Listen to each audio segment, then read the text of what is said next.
Hello students, नमस्कार। आप सभी का डिजिटल पुस्तक यूट्यूब चैनल पर हार्दिक स्वागत है। आइए आज हम कक्षा 6 के गणित विषय में अध्याय 2 पूर्ण संख्याओं का जो लास्ट टॉपिक है पूर्ण संख्याओं के प्रतिरूप, इसके बारे में हम चर्चा करते हैं। आज के इस वीडियो के साथ ही ये अपना अध्याय खत्म हो जाएगा। इस अध्याय के हमने कुल 3 वीडियो बनाए हैं। इससे पहले 2 वीडियो बनाए, उनको आप अच्छी तरह से देख लें और इस वीडियो के साथ ही अपना जो ये अध्याय नंबर 2 है वो कंप्लीट हो जाएगा। आप सभी को मैं सलाह देना चाहता हूं कि आप एक गणित की अपनी जो रजिस्टर है वो शुरू कर दें और उस पर स्टेप बाय स्टेप रोजाना में एक आपको वीडियो दूंगा और उस हिसाब से अपने अपने सवाल है वो उसके अंदर लिखते जाएं।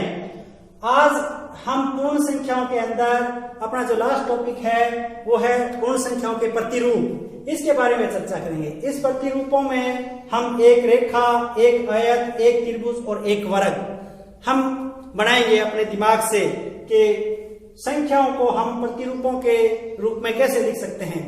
देखिए संख्याएं जैसे 1, 2, 3, 4, 5, 6 इस तरह से संख्या चलती हैं। इनको हम बिंदुओं के रूप में भी लिख सकते हैं। जैसे 1 के लिए 1 बिंदु, 2 संख्या के लिए 2 बिंदु, 3 संख्या के लिए 3 बिंदु, इस तरह से 4 संख्या के लिए 4 बिंदु। ठीक है, 5 संख्या के लिए 5, 6 संख्या के लिए 6 बिंदु। इस तरह से भी हम बिंदुओं के रूप में भी इन संख्या को लिख सकते हैं और इन बिंदुओं के रूप में लिख करके हम प्रतिरूपों का निर्माण करेंगे और ये प्रतिरूप हमें इन संख्याओं को समझने में किस तरह से सहायक होंगे, ये चीज हम इस वीडियो के अंदर जानने का प्रयास करेंगे। तो चलिए हम सबसे पहले अपना जो पहला यह एक रेखा के रूप में हम संख्याओं को लिखने का प्रयास करते हैं बिंदु के रूप में। अब एक संख्या है उसको हम कैसे लिखेंगे, इस तरह से। एक संख्या की रेखा नहीं बनती है, एक अकेला बिंदु ही बनता है। और 2 संख्या है उसके इस तरह से हम एक रेखा के रूप में इसे लिख सकते हैं। संख्या 3 को हम इस तरह से लिख सकते हैं। 4 को 4 बिंदुओं के रूप में एक रेखा के रूप में इस तरह से हम लिख सकते हैं। 5 को इस तरह से। ठीक है, समझ में आया? इस तरह से हम चलते जाएंगे। 6 को 6 बिंदुओं के रूप में, 7 को 7। लेकिन इसमें हमने सीखा क्या है, एक रेखा के रूप में सारे के सारे बिंदु क्या है, एक रेखा के रूप में। तो एक रेखा के रूप में अपना प्रतिरूप संख्याओं का। ठीक है, अब दूसरी बात आती है अपने एक आयत के रूप में। अगर इन्हीं बिंदुओं को हम आयत के रूप में व्यवस्थित करें तो कौन कौन सी संख्याओं से हम आयत बना सकते हैं। 2 से हम नहीं बना पाएंगे, 3 से भी नहीं बना पाएंगे। संख्या 4 से हम आयत बना सकते हैं, 6 से बना सकते हैं। लेकिन हम यहाँ संख्या 6 का उदाहरण लेंगे जिससे आयत आसानी से बनती है। देखना, यह संख्या 6 और इसके इस तरह से 3 बिंदु एक लाइन में और 3 बिंदु एक लाइन में। यहां 2 तो पंक्तियां हैं और 3 स्तंभ हैं। ये खड़ी लाइन होती है वो तो स्तंभ होते हैं और जो ये बड़ी लाइन है ये होती है पंक्तियां। तो इन 6 बिंदुओं को हमने इस तरह से एक आयत के रूप में, ठीक है, इनको जोड़ेंगे तो एक आयत बनेगी। एक आयत के रूप में हमने इन संख्याओं को बिंदु के रूप में लिखने का प्रयास। अब आप देखिए इस 6 के बाद में और कौन सी संख्या है जिससे हम आयत बना सकते हैं। क्या 7 से बना सकते हैं? नहीं, तो 8 से बना सकते हैं। यहां अगर 8 हो तो ये लो आयत बन गई, 8 से बन गई। 9 से नहीं बना सकते, 10 से बन जाएगी। ठीक है, 12 से भी बन जाएगी। 12 से हम संख्या 12 से हम आयत को 2 तरीके से बना सकते हैं। कैसे बना सकते हैं देखिए, एक तो अपना यही तरीका होगा,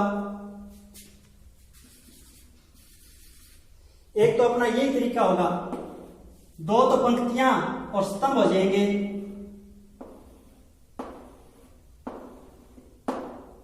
छह। इस तरह से आयत बन गई। दूसरा ये हो जाएगा, तीन पंक्तियां हो जाएंगी और स्तंभ क्या हो जाएंगे, चार।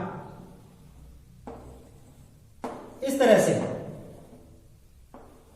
ये क्या बन गई, एक आयत हो गई। 12 बिंदुओं से एक आयत का निर्माण हो गया। यानी संख्या 12 से हम दो तरीके से आयत बना सकते हैं। इसी तरह से आप अपने दिमाग में खोजें बातों को कि हम इन संख्याओं से त्रिभुज कैसे बना सकते हैं, वर्ग कैसे बना सकते हैं, और कौन सी संख्या से हम त्रिभुज बना सकते हैं, कौन सी संख्या से हम त्रिभुज नहीं बना सकते। ये भी बातें हमें यहां सीखनी है। देखिए, ये आयत वाला हो गया। अब हम एक त्रिभुज वाला देखते हैं। त्रिभुज में कम से कम हमें दो भुजा एक बराबर लेनी होती है। संख्या 1 से त्रिभुज नहीं बनेगा, संख्या 2 से त्रिभुज नहीं बनेगा, संख्या 3 से त्रिभुज बन सकता है। ये बन गया कि नहीं? हाँ। और इसके बाद में अगर हम त्रिभुज बनाएंगे तो वो इस तरह से बनेगा। देखिए, इनके नीचे ये 2 थी, अब 3 बना देते हैं तो ये त्रिभुज बन गया। इसमें कितनी संख्या है? इसमें संख्या 6। अब और आगे हमें अगर त्रिभुज बनाना है तो कितनी संख्या देंगे? संख्या एक और बढ़ा देंगे, यहां 4 हो जाएंगे नीचे। और अब इसमें कितनी संख्या हो गई? 10। तो इस तरह से हम त्रिभुज का निर्माण करते हैं। तो कौन कौन सी संख्याएं हमारे काम में आएंगी? और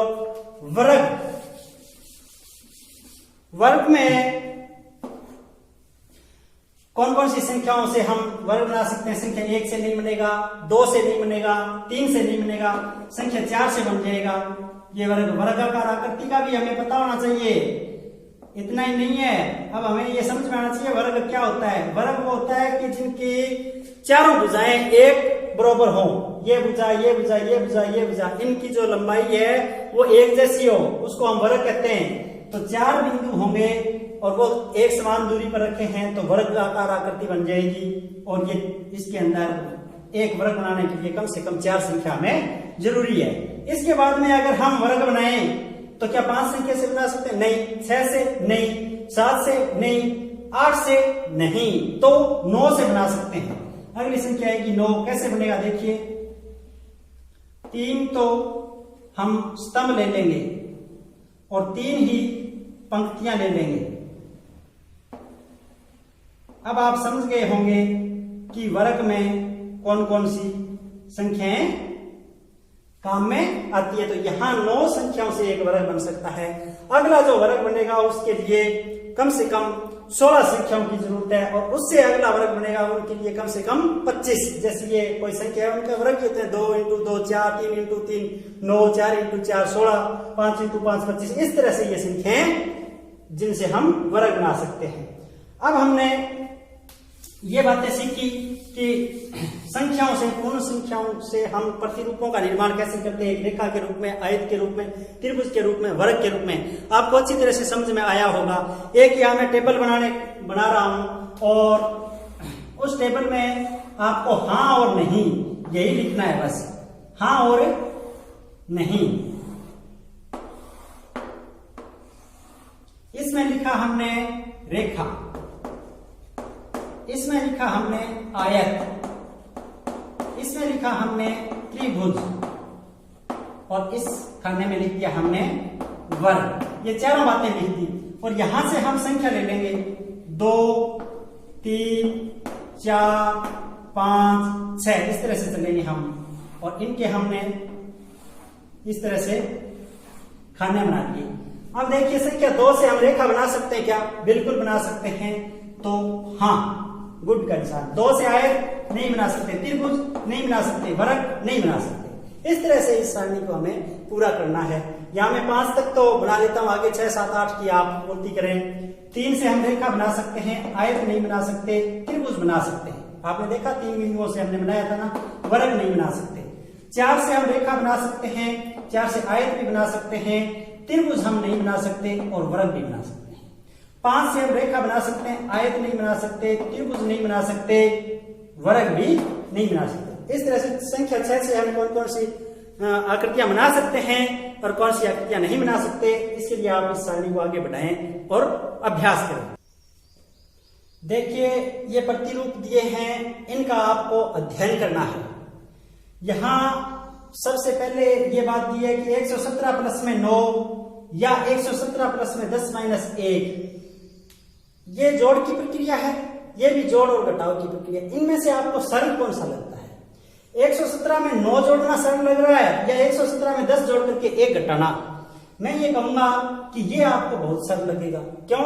क्योंकि 117 में 10 जोड़ना है, सीधा 127, 1 घटाएंगे 126। इसका उत्तर आप जल्दी से दे सकते हैं और इसका आप उत्तर जल्दी से नहीं दे सकते। तो ये जो प्रतिरूप है हमें इनकी संक्षिप्त विधियों को समझने में सहायक है। देखिए यहाँ 117 में से 9 घटाया गया है।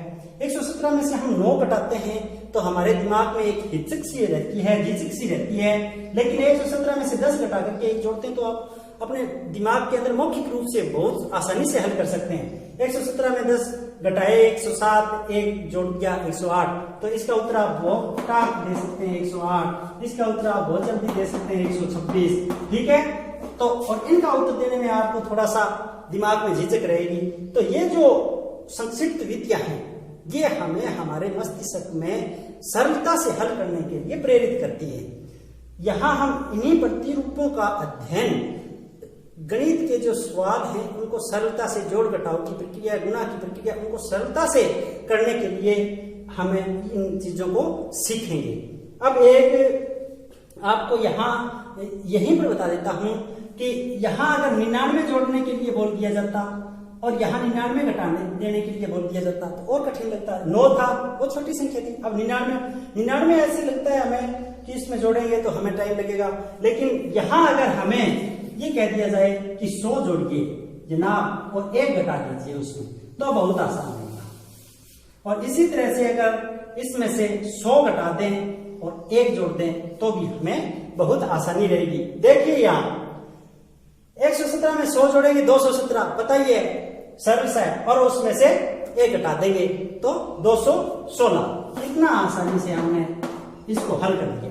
लेकिन ये जो संख्या है इसको हम अगर जोड़ेंगे तो हमारे दिमाग में थोड़ा प्रक्रिया चलेगा, जोड़ने का प्रयास करेंगे, 9, 7 कितने होते हैं, लेकिन इसमें बिल्कुल ही प्रक्रिया नहीं, मौखिक रूप से बहुत सरलता से हम इनको हल कर लेंगे। इसी तरह से ये एक उदाहरण हम लेते हैं गुणा का भी। इसमें साथ में अगर आपको इस तरह से, ये तो जोड़ की प्रक्रिया थी, अगर गुणा की होती जैसे 84 × 9, तो अब इसको आप हल करने के बजाय 84 × 10 हल करके उसमें से 1 यानी 84 घटा देंगे। समझ भाई, 84 को 10 से गुणा करेंगे 840 सीधा सा आएगा। 840 में से 84 घटाएंगे, बहुत आसान है। और इसको गुणा करेंगे तो हमें थोड़ी कसरत करनी पड़ेगी।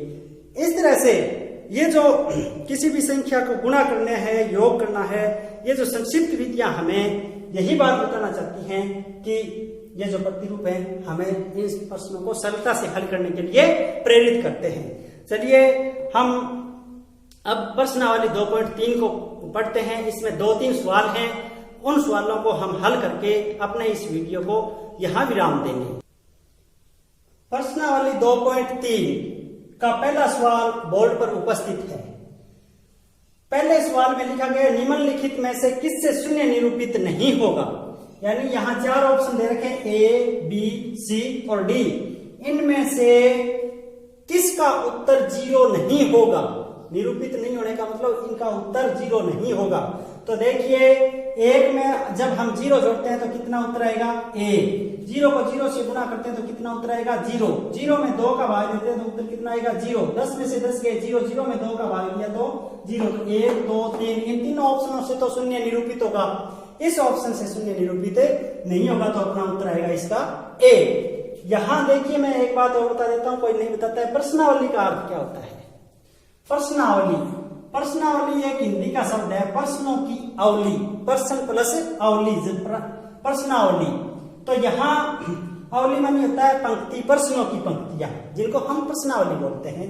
चलो ये मैंने आप छोटे बच्चों को ज्ञान के लिए प्रश्नावली का अर्थ बता दिया। अब हम चलते हैं अपने दूसरे प्रश्न में। दूसरा प्रश्न दिया है बच्चों, यदि दो पूर्ण संख्याओं का गुणनफल शून्य है, दो पूर्ण संख्याओं का गुणनफल शून्य है, तो क्या हम कह सकते हैं कि इनमें से एक या दोनों ही शून्य होंगे? अगर ये बात है तो उदाहरण देकर के अपने उत्तर को स्पष्ट कीजिए। आप अपनी किताब से दूसरे प्रश्न को देखें, दूसरे प्रश्न को पढ़ें और पढ़ करके उत्तर देने का प्रयास करें। देखिए प्रश्न में लिखा है कि दो पूर्ण संख्याओं का गुणनफल शून्य है, तो बताइए ये दोनों संख्याएं शून्य है या एक संख्या शून्य है? तो हम सबसे पहले अपने उत्तर देने के लिए देखते हैं कि एक संख्या तो है एक और एक संख्या है 0, तो इसका उत्तर क्या आया? 1 0 0। एक संख्या है 2, दूसरी संख्या है 0, तो उत्तर क्या आया?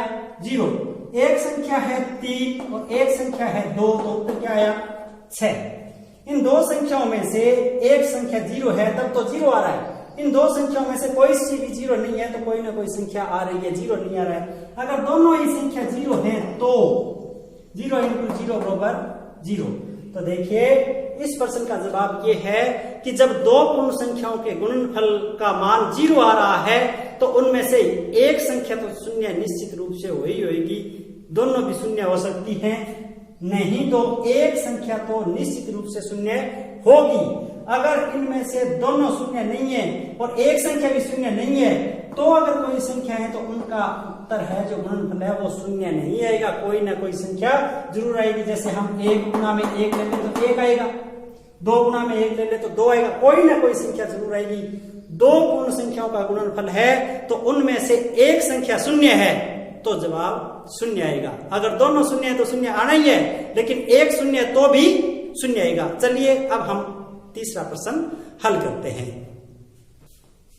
अपने प्रश्नावली 2.3 का तीसरा सवाल है कि यदि दो पूर्ण संख्याओं का गुणनफल 1 आ रहा है, उत्तर क्या आ रहा है? 1। तो बताइए ये दोनों पूर्ण संख्याएं 1 हैं या दोनों में से एक संख्या 1 है? तो इसका जवाब हम अपने उत्तर को देकर के स्पष्ट करना चाहेंगे। देखिए किसी भी दो पूर्ण संख्याओं का गुणनफल अगर 1 आ रहा है तो देखिए हम पूर्ण संख्या लिखते हैं 0 सबसे पहले, और उसके साथ 1 का गुणा करते हैं तो 0 आ रहा है गुणनफल, तो ये तो नहीं हो सकता। तो फिर हम 1 का 1 के साथ लेते हैं तो उत्तर आता है 1। फिर हम 2 का 1 के साथ लेते हैं तो 2 आ जाएगा, और फिर हम 2 का 2 के साथ लेते हैं तो 4 आ जाएगा।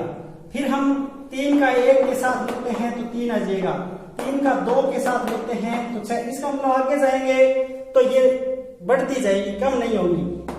कहने का मतलब ये है कि एक संख्या 0 है तो भी उत्तर 1 नहीं आ रहा है, और एक संख्या 1 है तो भी उत्तर 1 नहीं आ रहा है। तो दोनों संख्या अगर 1 है तो ही उत्तर 1 आएगा। अगर दो पूर्ण संख्याएं हैं और उनका गुणनफल 1 आ रहा है तो वो दोनों संख्याएं बताइए, वो दोनों संख्या 1 1 ही होंगी, वो दोनों संख्या 1 1 ही होंगी, एक से ज्यादा नहीं होंगी। चौथा प्रश्न क्या दिया है? वितरण विधि से ज्ञात कीजिए, वितरण विधि से ज्ञात कीजिए। अब इसमें दिया है गुणा, 725 गुना में 101। ये चौथा सवाल है, उसका पहला भाग ए। 725 को 101 से वितरण विधि से ज्ञात कीजिए। वितरण विधि का मतलब 725 को सीधा 101 से गुणा नहीं करना है, तो 725 को गुणा करेंगे एक बार तो 100 से और एक बार 1 से, और दोनों को जोड़ लेंगे। तो 725 को 100 से गुणा करेंगे तो आपको मैंने बताया था बहुत आसान होता है 100 से गुणा करना। 2 शून्य है वो लगा देंगे और 725 एक बार, ठीक है ना, 1 से गुणा करेंगे। इनको जोड़ेंगे तो ये लास्ट वाली संख्या तो यहाँ शून्य 25 आ जाएगी, साथ में 5 जोड़ेंगे तो 12, और ये अपना उत्तर आ जाएगा। कितना आसान है वितरण विधि से इनको गुणा करना। 725 को 101 से गुणा करते हमें टाइम लगता, सीधा 725 को 100 से गुणा किया, हमें पता है 72,500 हो गए, और उसमें 725 जोड़ दिए, 73,225 अपना जवाब आ गया। इसी तरह से इसमें 2-4 सवाल और दिए गए वितरण विधि से। इसी पैटर्न से आप उन सवालों को हल करेंगे अपने रफ नोटबुक में और उसके बाद में फेयर में।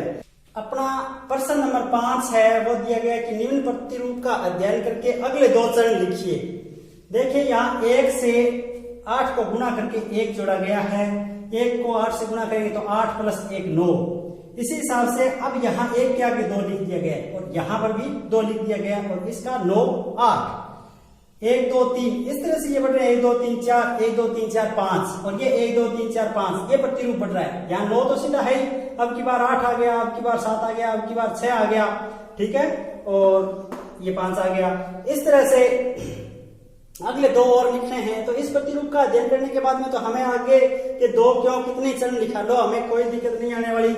यहाँ अब हम अगले जवाब में देंगे, अगला चरण होगा 1 2 3 4 5 और क्या लगाएंगे 6 गुणा में 8 प्लस में क्या कर देंगे 6 और ये संख्या है 9 8 7 6 5 और कर देंगे 4। इसी तरह से अगला और जो चरण है वो लिखेंगे तो 1 2 3 4 5 6 एक संख्या और बढ़ा देंगे 7 गुणा में 8 प्लस में 7 9 8 7 6 5 4 3। इस तरह से आगे के चरण बढ़े। इसमें एक निश्चित पैटर्न चल रहा है, प्रतिरूप का मतलब कोई पैटर्न चल रहा है और उस पैटर्न के तहत ही ये संख्याएं आगे बढ़ रही हैं। ऐसे अगर दिमागी कसरत वाले सवाल आप कक्षा 6 में ही हल कर लेते हैं तो आगे प्रतियोगी परीक्षाओं में मेंटल एबिलिटी से संबंधित ऐसे सवाल पूछे जाते हैं।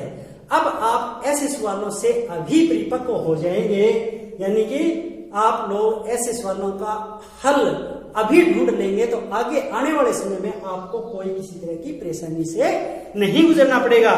चलिए, आज हमने इस अध्याय 2 को पूर्ण संख्याओं को कंप्लीट कर लिया। इसमें हमने क्या क्या बातें सीखी, इसमें हमने प्राकृत संख्याओं के बारे में जाना, प्राकृत संख्याओं में हमने शून्य मिला करके पूर्ण संख्याओं को पढ़ा, पूर्ण संख्याओं के जो गुण थे वो पढ़े हमने, जैसे संवृत्त का, क्रम विनिमयता का, साहचर्य का और योग पर गुणन का जो बंटन है वो सीखा हमने। इस तरह से हमने शून्य से विभाजन करना भी सीखा, बहुत सारी प्रश्नावलियों के सवाल हल करने सीखे। आज के इस वीडियो में बस इतना ही और मैं आप सभी से अपेक्षा करता हूं कि आपको ये जो मेरे द्वारा पढ़ाया गया अध्याय नंबर 2 है बड़े मस्त तरीके से समझ में आया होगा। इसी तरह से आप मेरे से जुड़े रहिए। अगला अध्याय 3 हम और पढ़ेंगे। तब तक, जब तक मैं अगला वीडियो लेकर के आता हूं, तब तक इस अध्याय 2 को आप अच्छी तरह से याद कर लीजिए, समझ लीजिए। धन्यवाद। आप सभी का शुभ दिन।